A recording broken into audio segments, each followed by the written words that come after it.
jembatan-jembatan yang merupakan pengklasifikasiannya jembatan standar ya. Saya ngeklik oke.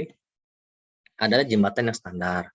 Maksudnya bahwa untuk jenis jembatan yang ini, box culvert, flat slab, gelagar beton, gelagar prategang 1, prategang I, bawah 1, rangka baja maupun gelagar baja, ini menggunakan konstruksi yang kita modelkan ya. Yang dimodelkan adalah konstruksi pembangunannya dengan permodelan tertentu. Jadi nanti bisa dilihat di DKPJ-nya, daftar komponen jembatannya, jenis jembatannya yang sudah standar. Meskipun yang saya sampaikan kemarin juga bahwa saat ini di Indonesia untuk pembangunan sebuah jembatan itu cenderung ikonik ya, biasanya dijadikan sebagai landmark untuk keindahan kota biasanya. Jadi ya pengen ada semacam tanda tersendiri ya, daerah tersendiri bahwa jembatan ini adanya di seperti yang Seno kemarin sampaikan ya, yang di Jambi. Meskipun jembatannya untuk orang ya, tapi tetap saja itu jembatan karena kan dia menghubungkan titik, entah itu digunakan untuk orang, kendaraan, atau umum ya. Baik, kalau ini kemarin sempat satu saya sudah kenalkan ya jenisnya. Yang box culvert ini kan dia precast ya, cetakan sudah berbentuk dari pabrikasi, sudah kotak seperti ini, tinggal dipasang. Makanya namanya box culvert. Penggunaannya biasanya untuk yang menghubungkan titik tidak terlalu jauh bentangnya, lebarnya mungkin bisa lebar, tapi bentang panjang terlalu panjang karena dia konstruksinya kan sederhana, menahan bebannya yang tidak terlalu berat. Dan biasanya tanahnya itu tanahnya keras, tanah baik, meskipun terendam air, tapi tanahnya bisa bagus, keras lah, nggak terlalu butuh rekayasa tanah. Karena kalau butuh rekayasa tanah, model fondasi dari culvert ini tidak memadai untuk menahan beban pergeseran tanah. Ini flat slab, kemarin juga saya sudah sampaikan juga ya. Ini mungkin bentangnya agak panjang dibanding dengan culvert. Karena kalau bentangnya panjang nanti ada 4-5 box. Itu jadi nanti tidak efisien buat yang halangan di bawahnya, misalnya ada air, dia masuk berapa gorong-gorong. Ataupun kalau di bawahnya bisa dilewatin oleh orang kan susah juga untuk perawatan pembersihannya. Maaf. Oke. Kemudian ada gelagar beton T. Dia menggunakan gelagar ya. Kepala pilar.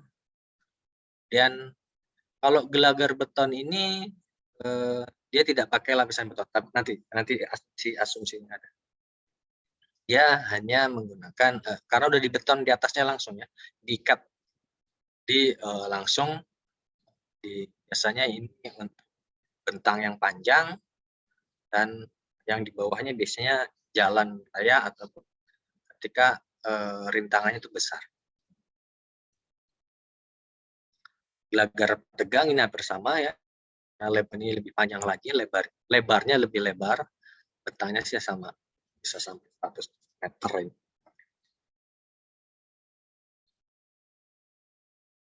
Ini kalau yang rangka baja, jembatan yang model dulu ya. Oke. Kemarin sebenarnya saya sudah. Oke, baik. Ini sementara untuk jembatan non standar, ada pelengkung beton, pelengkung baja, block feeder, dan kabel state ya.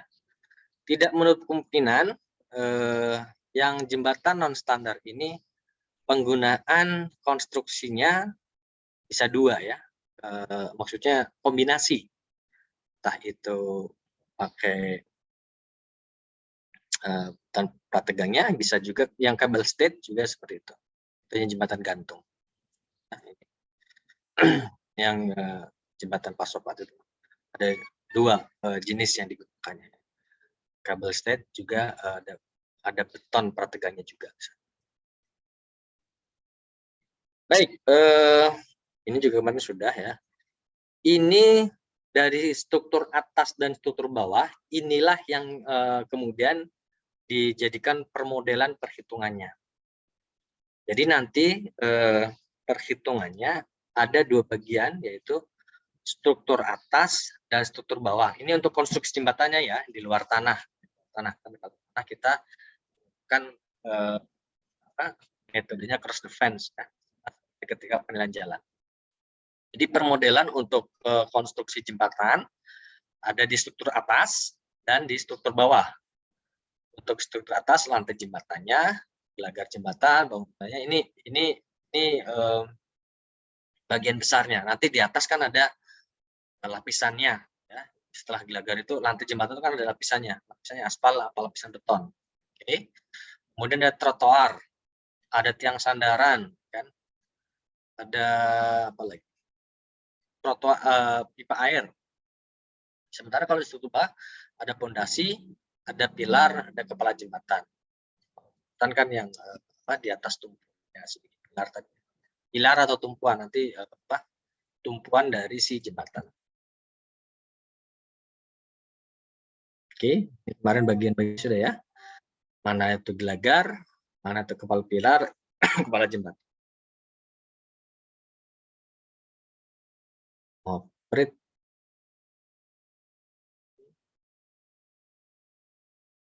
Oh, ini yang kemarin saya sampaikan ya. Ini bagian operate urukan tanah yang digunakan untuk penguat abutmen yang ada di ujung kiri dan ujung kanan ya. Bagaimana cara instalasi pemadatan tanahnya biar mengikat atau menjaga kekuatan dari abut. Oke. Wah, suka kalau pakai. Untuk konstruksi jembatannya, sampaikan tadi, nilai pembuatan barunya, penggantian barunya, replacement cost-nya dikurangi nyusutan. Tingkat depresiasinya. Nanti diperoleh nilainya lah depreciated replacement cost. Karena sudah didepresiasikan. Nah, ini tools yang akan kita gunakan. Namanya daftar komponen plan jembatan. Kelas ini saya sudah share belum ya? Nanti saya cek lagi di WA Group. Ini adanya di CAP 127 tahun 2014. Ya. Ini CAP 127. Nah, ada 2 bagian struktur, 3 sebenarnya. Struktur bawah, struktur atas, dan komponen dari pelengkapnya. Komponen pelengkap jembatannya. Oke. Struktur bawah itu hanya pondasi dan pilar. Ya, pilarnya. Pilar si jembatan. Kemudian kalau di struktur atasnya ada nanti gelagar jembatannya, karena itu kan bentangan yang diletakkan di atas pondasi dan pilar untuk dilewati, kemudian dilapis yang akan dilewati sarana transportasinya di atas. Itu kan gelagar dulu, pasang gelagar. Disesuaikan dengan jenis jembatannya, jembatan apa? Yang standar tadi ya, culvert, flat slab, balok T, prategang, gelagar baja ataupun rangka baja. Baik. Nah, untuk bentang jembatan, bentang ini panjang jembatan ya, panjang jembatan. Ya, kemarin ada.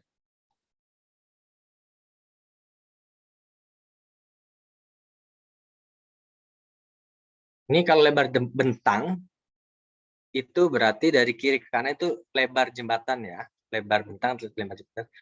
Di ujung dari ujung kiri ke ujung kanan, pengukurannya seperti itu. Jadi dari ujung kiri dan ujung kanan meskipun di atasnya ada trotoar ya, kan, tapi trotoar pun berdiri di atas gelagar kan. Jadi lebarnya dari ujung kiri dan ujung.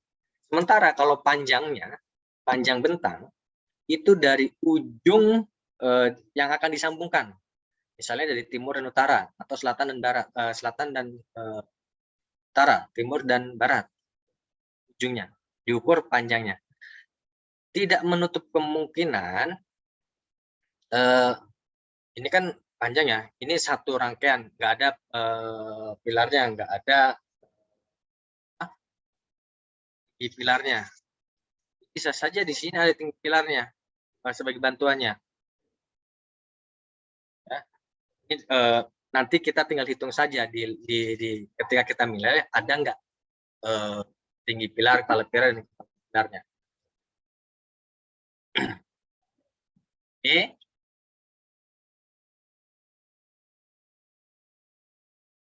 Oh iya, ada sambungan ya, sambungan jembatan di kiri dan di kanan. Ini kalau jembatannya satu ya, maksudnya gini. Di gelagar itu kan ketika pilar menumpuk gelagar, apakah dia cukup satu gelagar atau panjangnya membutuhkan 2 gelagar? Lihatin.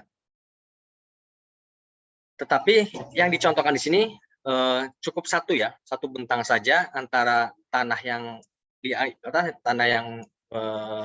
akan disambungkan. Jadi sambungannya ada 2. Sambungan ini dan sambungan ini. Jadi ujungnya gelagar disambungkan dengan nanti tanah atau lapisan aspal atau lapisan beton yang sambungan berikutnya. Ada 2. Ya. Tapi kalau misalnya jembatannya itu panjang bentangnya, bisa saja nanti sambungannya kan misalnya ada 1, 2, 3, 4 ada sambungannya. Nanti tinggal hitung ada berapa sambungan. Kalau misalnya seperti jalan yang kemarin rame itu, jalan tol layang yang Jakarta ya, jalan tol Jakarta itu yang kemarin katanya berasa nggak rata kalau naik mobil. Sebenarnya itu kan di sambungan jalannya itu seperti apa ya, polisi tidur, sebenarnya sambungan. Katanya naik turun jeduk. Nah, itu sebenarnya mereka melintas pas di jembatannya. Salah satunya sebenarnya untuk menahan laju kendaraan biar tidak terlalu kencang juga. Tapi fungsinya sebenarnya menyambungkan antara jembatan dengan titik sambungan jembatan.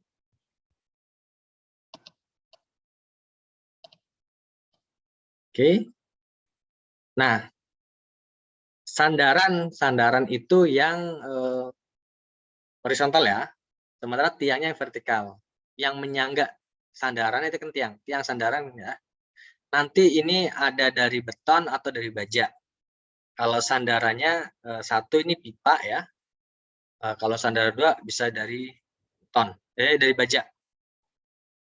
Dilihat keterangannya. Ini yang namanya curb. Oke.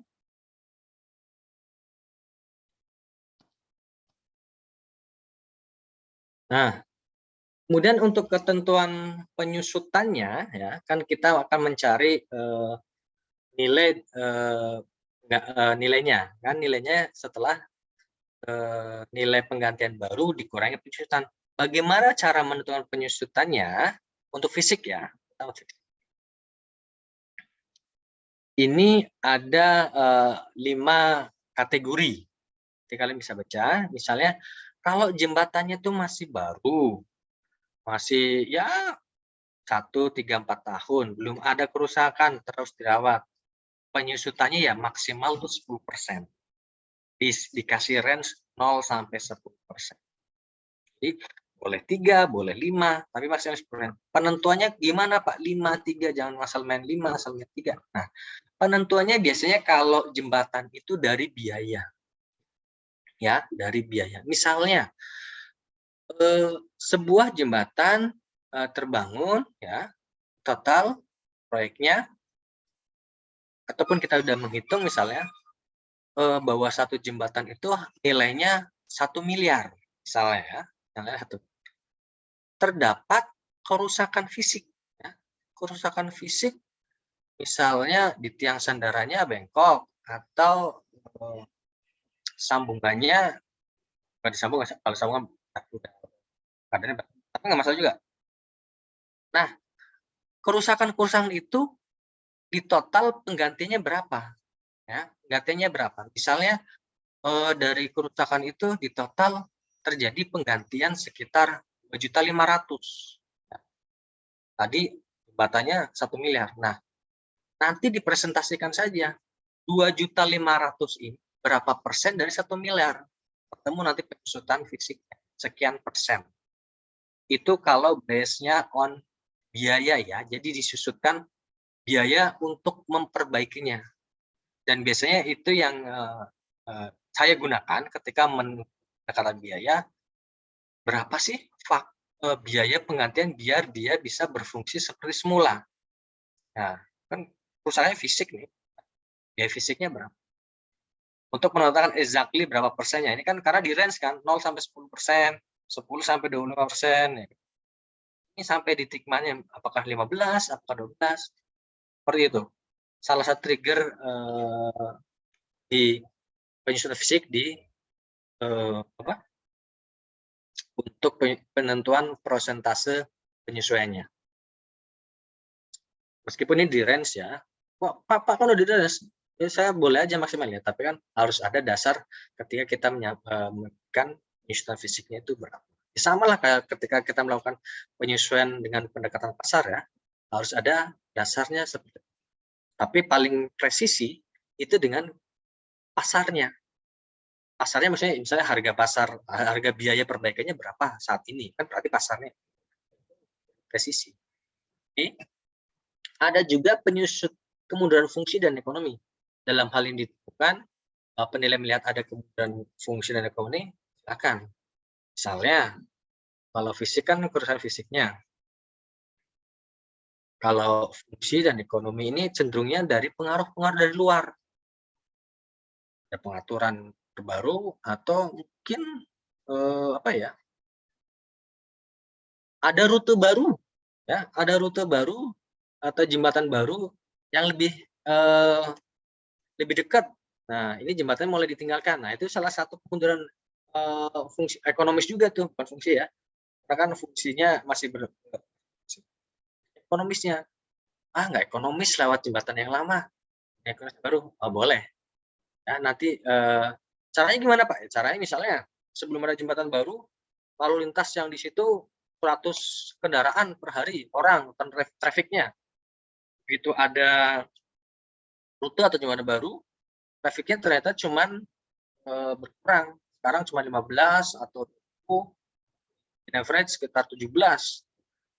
Sesuai kurangnya, sesuai penyusutan fungsinya, fungsi dari keekonomisan dari sebuah salah satu trigger. Tapi kalau nggak ada, Pak masih berfungsi, masih ekonomis, ya nggak usah dikurangi juga nggak masalah. Ya. Dalam hal penilaian kita lihat ada kemudahan ekonomis dan fungsinya, bisa. Misalnya yang sandarannya itu 1 meter ya, tingginya. Ternyata ada pengaturan di daerah bahwa tiang sandaran dia boleh 1 meter, tiang sandaran itu harus 2 meter. Nah, berarti kan harus ada effort penambah ketinggian tiang sandaran. Berapa biaya untuk menambah ketinggian 1 meternya? Misalnya ada regulasi peraturan, kenapa kurang 1 meter? Ya karena kalau tingginya cuma 1 meter, anak-anak bisa membahayakan anak, seperti itu peraturan. Ditinggikan jadi 2 meter, itu kemunduran ekonomisnya karena adanya peraturan. Kita bisa kurangkan berapa biaya untuk menambahkan ketinggian jadi meter. Itu ya. Oke. Sebelum ke simulasi, mungkin ada di sini asumsi ya. Nah, iya, kayak ini. Nih, struktur bawah, fondasi diklasifikasi menjadi 3. Klasifikasi kondisi 1, 2, dan 3. 1 adalah tanah dasarnya aslinya bagus, datar. Ya. tidak terendam air. Nah, tanah aslinya keras dan padat. Oke. Sementara kalau kondisi 2, tanah aslinya agak keras, tapi tertanam di air. Oke. Tanahnya keras, tapi tertanam di air. Kemudian kondisi 3, bila tanah mengandung pasir atau tanahnya lihat tertanam di air atau di rawa. Ini cenderungnya yang ke rawa ya. Pasir tanah biasanya apa yang di Kalimantan itu? Gambut ya, karena dia nggak stabil. Jadi klasifikasi 1 keras padat berarti yang bagus. Semakin bagus kondisi tanah, biayanya akan semakin murah. Semakin jelek akan semakin mahal. Berarti ini udah kelas ya. Yang 1 itu baik, sangat baik, yang 2 sedang, yang ketiga itu jelek. Ya, seperti itu. Kita lihat juga. Kenapa? Karena ketika tanahnya jelek atau tidak baik, akan lebih banyak biaya untuk rekayasa pemenahan permodelan fondasinya. Misalnya kalau tertanam air, ya, tanahnya keras tapi ada airnya. Misalnya air sungai lah. Ketika membuat jembatan harus memperhitungkan debit airnya, ya. Debit airnya dihitung rata-rata per tahun. Ketinggian per tahun berapa, paling tingginya, paling rendahnya berapa, nanti dihitung kecepatan debitnya. Kenapa? Nanti mempertimbangkan bentuk fondasi, perhitungannya, juga menghitung tekanan debit tadi. Jangan sampai nanti salah pengukuran penahan airnya, rusak fondasinya, yang bisa mengakibatkan kerobohan pada jembatan. Jadi sedemikian rupa tanahnya itu harus ditemukan tanah kerasnya, tanah padatnya. Kemarin kalau nggak salah rame jembatan Balang yang ada di Penajam Pasar ya. Penajam Pasar itu daerah ibu kota Nusantara kita nanti yang baru. Itu pembangunannya dulu, itu kan melewati laut ya, laut terus. Pondasinya ketemu batu keras. Tanah kerasnya belum ketemu, tapi ada sebuah batu. Jadi lama memecahkan batu keras. Ketika batunya itu terpecahkan, waktu penggalian untuk bikin pondasinya, batunya dipecahkan dulu. Ternyata batu itu berdiri di atas tanah keras.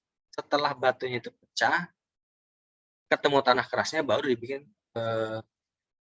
pondasinya. Kan nggak bisa pondasi itu dibangun berdiri di atas batu.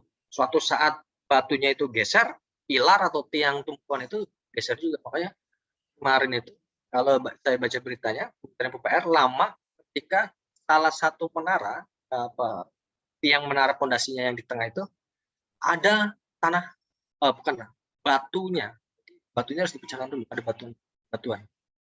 Nah, ketika pecahkan baru mereka membangun lagi pondasinya. Ini juga seperti itu ya. Pengklasifikasian tanahnya 1, 2, 3. Ini melihat kondisi tanahnya. Sementara struktur bawah lainnya adalah pilar. Pilar ini nanti melihat ketinggian si pilarnya, ya. Berarti jarak antara pondasi dengan tempat pemasangan gelagar. Oke. Ini memakai range-nya kurang dari 4 meter, 4 meter sampai dengan 10 meter, dan lebih dari 10 meter, ya, tinggi pilarnya. Berarti nanti ini ketinggian jurangnya yang akan ditanam sebagai jembatan. Makin tinggi pilarnya pasti semakin mahal, karena biayanya kan tinggi. Ya, terlihat nih, yang kurang 4 meter, 500 sekian. Dan bentang jembatannya pun diklasifikasikan ya, yang kurang dari 20. Kurang dari 20, 20 sampai 40, 40 sampai 60 atau 60. Bentang jembatan ini panjangnya ya. Bentang jembatan itu panjangnya. Panjang 2 titik yang akan disambungkan dengan jembatan. Oke. Jadi kalau kurang dari 20 meter menggunakan level yang 20 meter, yang sampai dengan 40 meter, tinggal nanti lihat di keterangan soalnya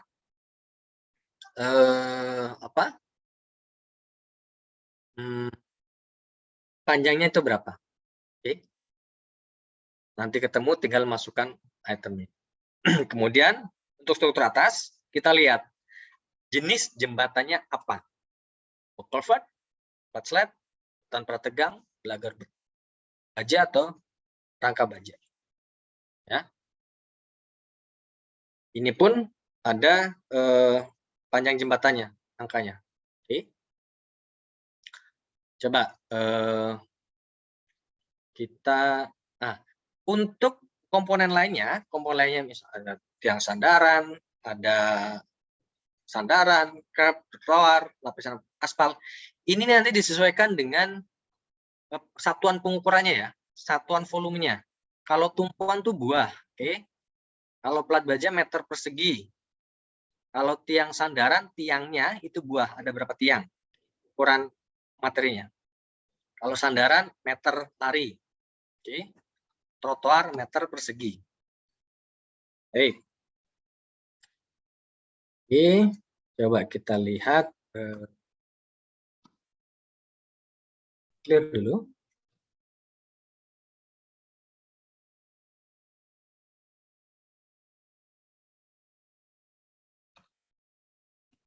Aduh, ini.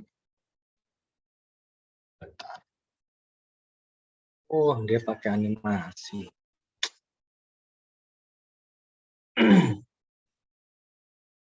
Sandaran 1 itu pakai pipa. Sandaran 2 baja.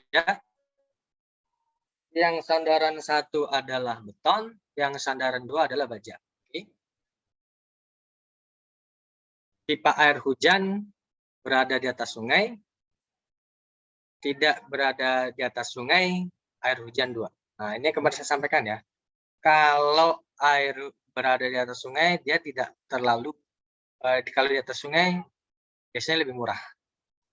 Karena jatuhnya langsung di bank. Tapi kalau tidak di atas sungai, nanti dia bisa lebih mahal, karena akan lebih banyak. Untuk perhitungan jembatan, nah ini juga perlu diperhatikan. Kalau ada yang box culvert, itu untuk satu box. Ya, satu box. Karena kan culvert itu kan cetakan ya. Kalau masih, makanya di DKPJ itu hanya 2 meter maksimal. Itu untuk perhitungan 1 meter. Kalau panjangnya lebih dari itu, berarti untuk berapa box. Ya.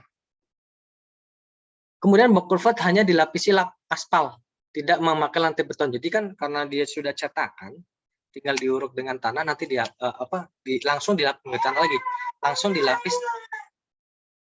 dilapis dengan, maaf sebentar.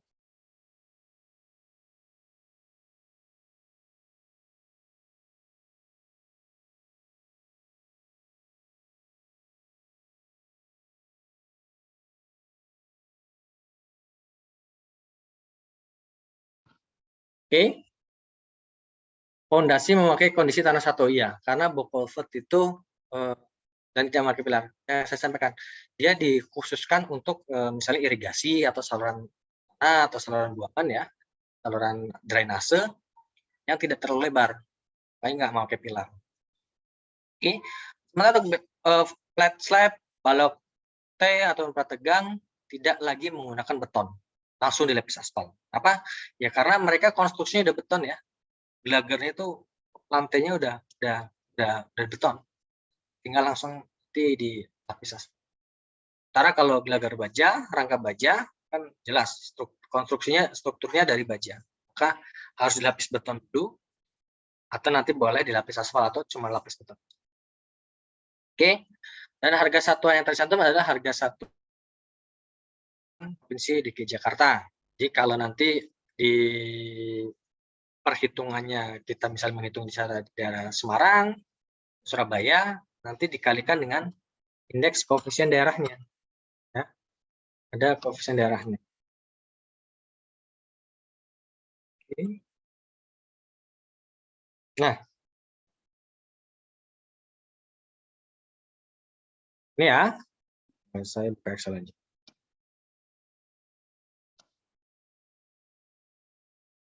Tadi ada.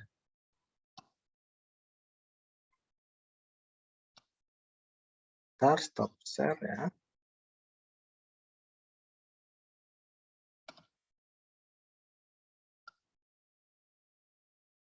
Oke. Saya copy dulu ini soalnya.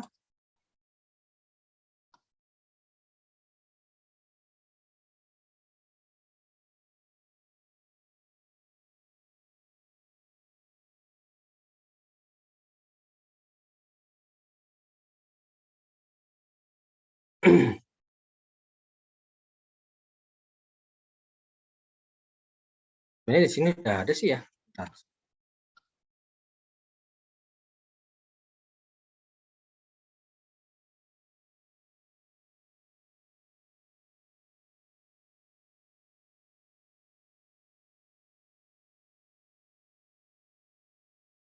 Oke, ini contoh soalnya.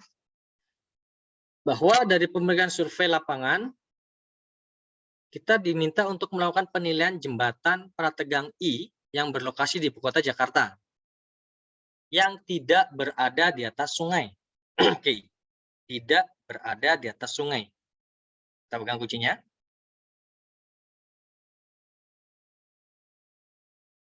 Panjang jembatannya 30 meter. Oke. Lebar total jembatannya 7,92. Ini nanti yang digunakan sebagai volume. Panjang jembatan dikali lebar total jembatannya. 30 kali 7,92. 230 sekian. Itu nanti volumenya. Volume pondasi dan volume si pilar. Ya. Kan di sini ada pondasi dan pilar. Nanti perhitungannya pondasinya itu volumenya panjang kali lebar yang di atas ya. Karena dia menanggung beban volume di atasnya. Luas volume tersebut. Oke. Nah,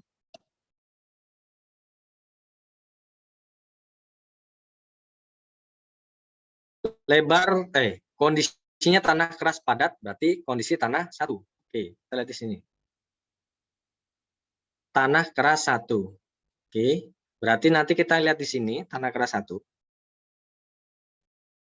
Panjang jembatannya tadi 30. Berarti di baris 2 ini ya, kolom ini 20 sampai dengan 40. Berarti ini nanti yang bagi klasifikasi tanah, kondisi tanahnya. 263 453.100,11. Oke, apa lagi tadi soalnya?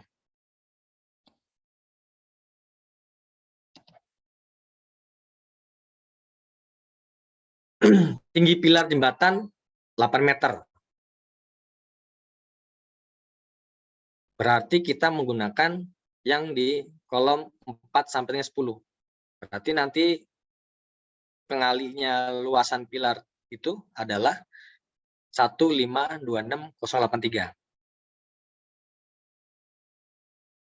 Yang di sini. Oke. Jenis jembatannya tadi apa tadi?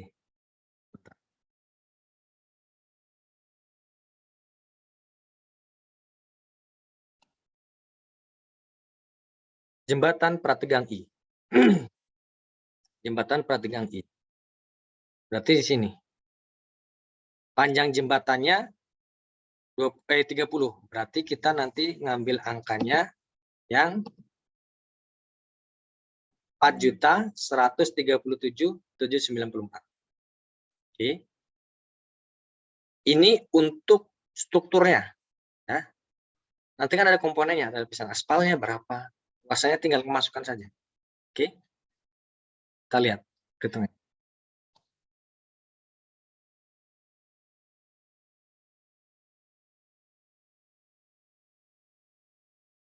Oke. Ya. Volume di sini. Oh, sebentar. Netnya saya clear dulu.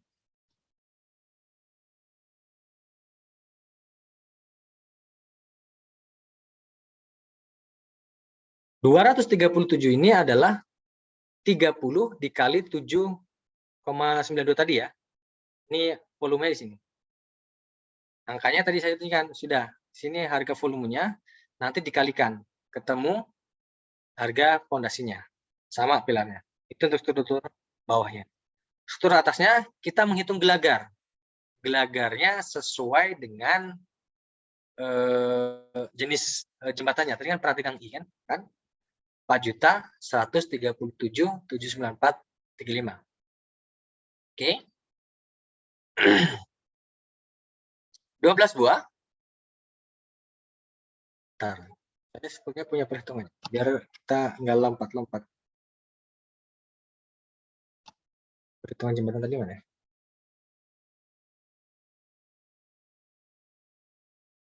Excel yang saya buat tadi pagi.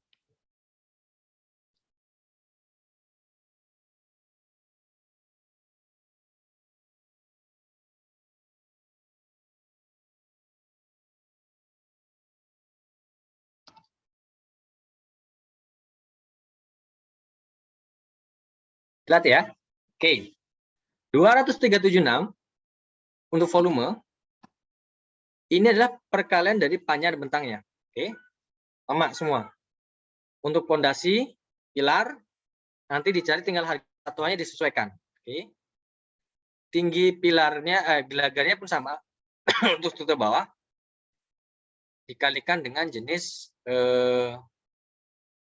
saya perlu copy ini dulu. Perlu copy DKPJ-nya. Jadi bisa terlihat. Nah, kita lihat di sini. Gelagarnya kan bentuk prategang. Prategang, beton prategang. Panjang 30. Angkanya di sini kan. 4137.794. Oke. Volumenya adalah panjang kali luasnya. Tumpuannya, oke. Di soal,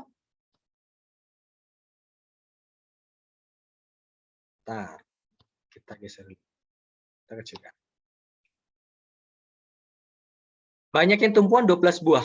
Oke, 12 buah. Kita masukkan 12 buah. Berapa harga tumpuan? Kita lihat. Tumpuannya 2.400.000. Kita tinggal masukkan. Tumpuan akan sama semua. Tumpuan pilar ya. Kepala pilar. Kemudian lapisan aspal. Lapisan aspal di soalnya.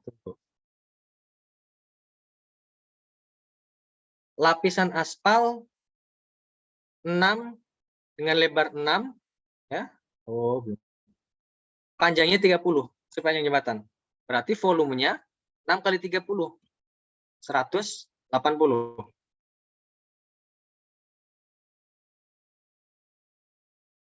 Lapisan aspal 180 dikalikan dengan nilai aspalnya. Kan per meter persegi tinggal cari di KPJ-nya ada. Sambungan. Tadi sambungannya panjang sambungan 7,3. Ini tapi jembatannya ujung sama ujung ya. Enggak ada keterangan lain. Berarti sambungannya ada 2. 14,6 ini diperoleh dari 7,3 dikalikan 2. Oke. Untuk curve kiri kanan 60 karena panjangnya jembatan kan 30. Berarti curve-nya kiri kanan. Volumenya 30 dikalikan harga curve-nya. Harga curve-nya di sini berapa? Kan tinggal masukin saja. Curve 127. Sandaran 1. Sandaran 1 itu tadi apa ya? Pipa ya. Tinggal masukkan angkanya. Tiang sandarannya 1. Tiang sandar 1 beton namanya, apa baja. Ini apa? Tiang sandarannya dia bilang soal terbuat dari beton. Nah, berarti tiang sandaran 1. Nah, pipa air hujannya karena tadi kan tidak di atas apa? Tidak berada di sungai. Berarti pipa air hujan yang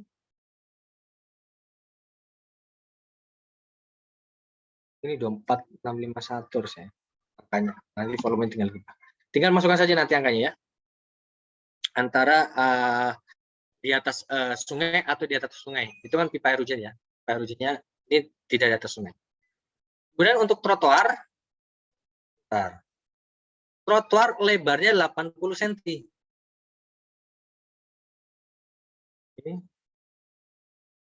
Panjangnya sama dengan jembatan. Berarti volumenya 80 dikali 2 kali 30. Karena kan trotoarnya kiri kanan. 80 cm 0,8. 0,8 dikali 30 dikali 2. Trotoarnya ada 2 ya, kiri kanan. Temulah nilai biaya langsungnya. Di sini memang tidak tertulis biaya tidak langsungnya ya. Tapi saya tambahkan biaya tidak langsung biasanya itu ada. Kita peroleh dari data keterangannya untuk izin, arsitek, pajak, biaya-biaya lainnya yang tidak merupakan biaya langsung dari si pembangunan jembatan. Ini ditambahkan 20%. Diperoleh energinya 1,8 sekian. Karena ini tadi diasumsikan jembatannya berarti sudah umur ya. Ini penyusutannya sampai 40%. Kondisinya berarti sudah ada kerusakan di sana sini. Nilai jembatannya adalah setelah dikurangi penyusutannya 1,1. Nah, karena di Jakarta ya. Kalau misalnya lokasinya di luar Jakarta, nanti baru di sini dikalikan dengan angka koefisien daerah. Baru ketemulah nilai jembatannya. Ya. Oke. Sementara begitu perhitungan jembatan, nanti karena ini yang di simulasi contohnya ini tidak memakai tidak menggunakan berlokasinya di Jakarta. Jadi kita tidak dikalikan koefisien daerah.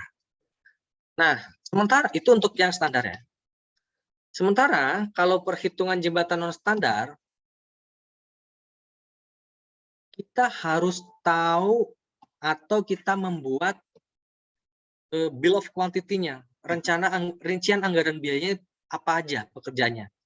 Misalnya, pembuatan abutmen 2 buah kiri kanan. Apa yang dibuat? Pengeboran, besinya, kerjaan galian.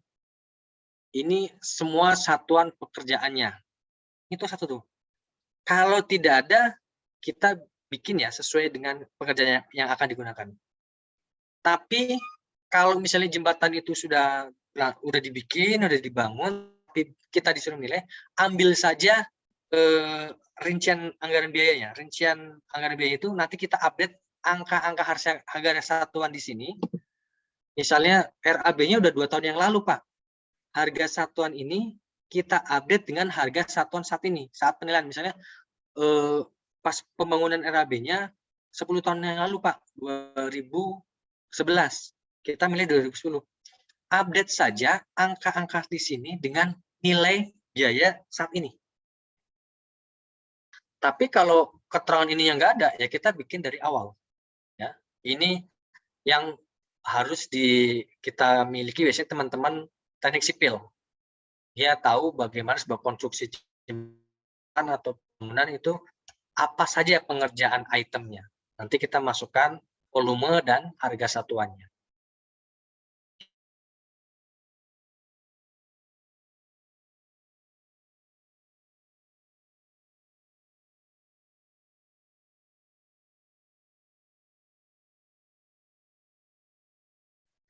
Tapi kalau yang jembatan non standar, yang luar yang full foot, flat slab, tanpa tegang, tanpa baja, itu kita hitung sendiri satu-satu, ya, per item pengerjaan, sesuai kuantitas lah ya.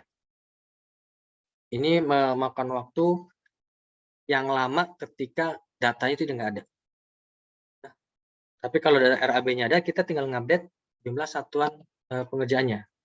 Ini yang dulu waktu 2018 kami di kantor pusat waktu itu memberikan asistensi bantuan ke KPN Bandung ketika menilai jembatan Pasopati. Oke. sama ada biaya live-nya dan dibulatkan. Nah, ini yang pakai koefisien daerah.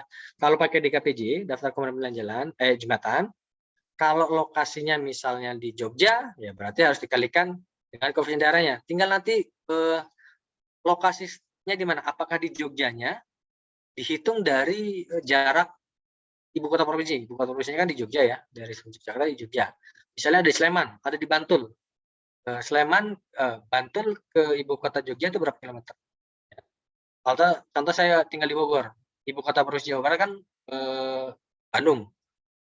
Berapa jarak Bandung ke Bogor? Itu lebih kurang 80-70 sekian. Nanti masuk di kolom 1,7.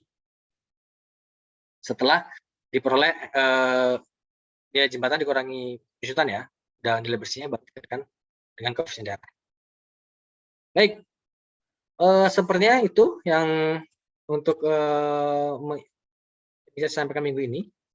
Kalau ada yang mau ditanyakan silakan sambil saya izin ngisi portal dulu ya.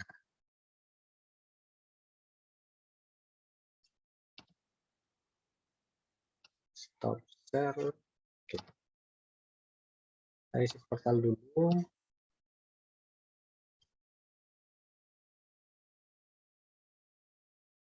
Pak, saya izin bertanya, Pak. Jangan, Radit. Tadi saya mungkin kelewat atau masih belum paham terkait dengan yang kalau contoh tadi kan apa namanya gelagar itu, Pak ya. Apakah dia luasnya itu sama dengan struktur bawah berupa pondasi dan pilarnya, Pak ya? Atau hanya khusus kalau bentuknya dia gelagar? Itu yang saya masih bingung, Pak. Oke, untuk perhitungannya ya Radit ya. Iya, Pak. Baik,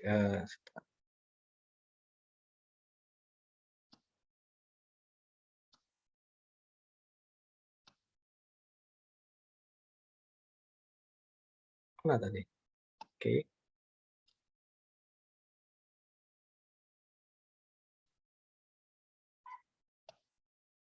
Kita lihat, nah ini volumenya atau gimana Radit? Ini kan gelagar ya.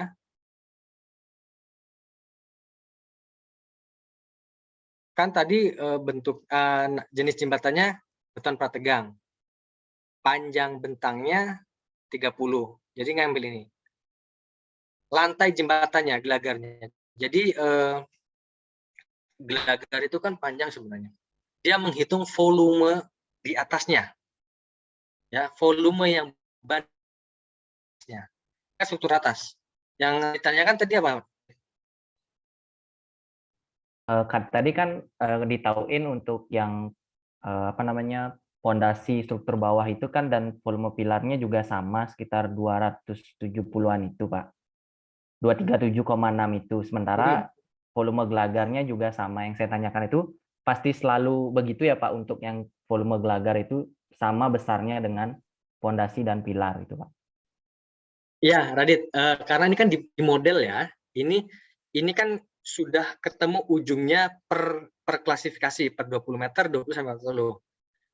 Jadi disimulasikan antara struktur atas pondasi, bawah pondasi dan struktur atas gelagarnya itu sama, menanggung beban dari volumenya. Jadi mensimplifikasikan saja, memodelkan bahwa luasan yang akan ditanggung itu sesuai luasan jembatan yang melintas di atasnya. Harusnya ya, misalnya Pak gelagarnya kan nggak seperti itu, pasal 1111, ya ukurannya kan beda. Tapi untuk permodelan ini dihitung dari full volume si jembatan. Jadi panjang dan lebarnya. Jadi untuk gelagar, pondasi dan pilar perhitungannya akan sama. Volumenya dari situ, Radit. Baik, Pak. Dapat dimengerti, Pak. Terima kasih, Pak. Nah, lagi silakan.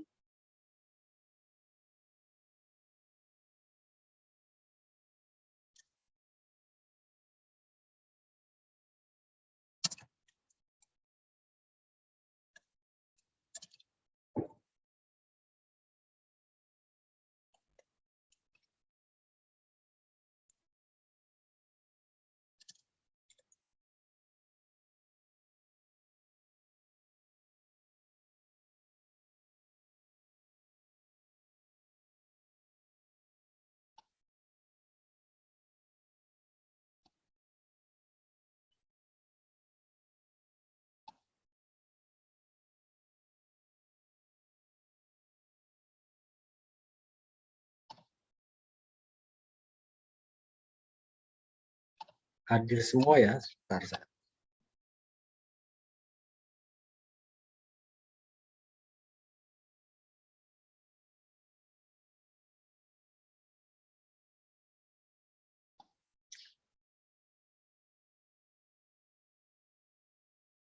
Baik, ada lagi yang mau ditanyakan?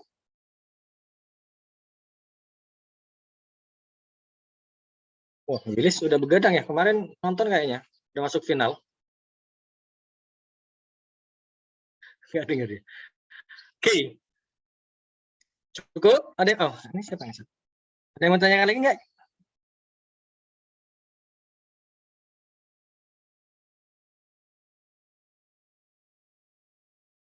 Oke, Pak, saya kalau juga tidak memastikan ada, aja, Pak. ya, Radit apa? Tadi kelewat sih Pak, memastikan aja Pak. Untuk yang DKPJ terkait dengan bentang jembatan itu berarti panjang dari jembatannya Pak ya? Panjangnya, ya. Bukan lebarnya, panjangnya. Nanti lihat lagi panjangnya itu berapa. Bentang itu dari panjangnya si jembatan. Yang ini ya, saya lihat lagi. Ya, bentang jembatan ini adalah ukuran dari panjang jembatan, bukan lebar jembatan. Ya, karena ada panjang bentang, lebar bentang. Ini kemarin hanya bentang jembatan. Bentangnya sebenarnya panjang kalau bentang. Membentang dari ujung satunya. Ini dari ya dari panjangnya jembatan.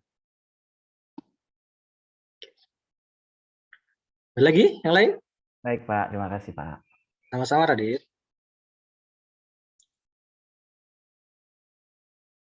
Oke, cukup ya.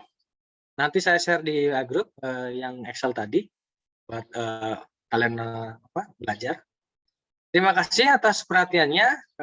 Saya cukupkan pertemuan kita minggu ini.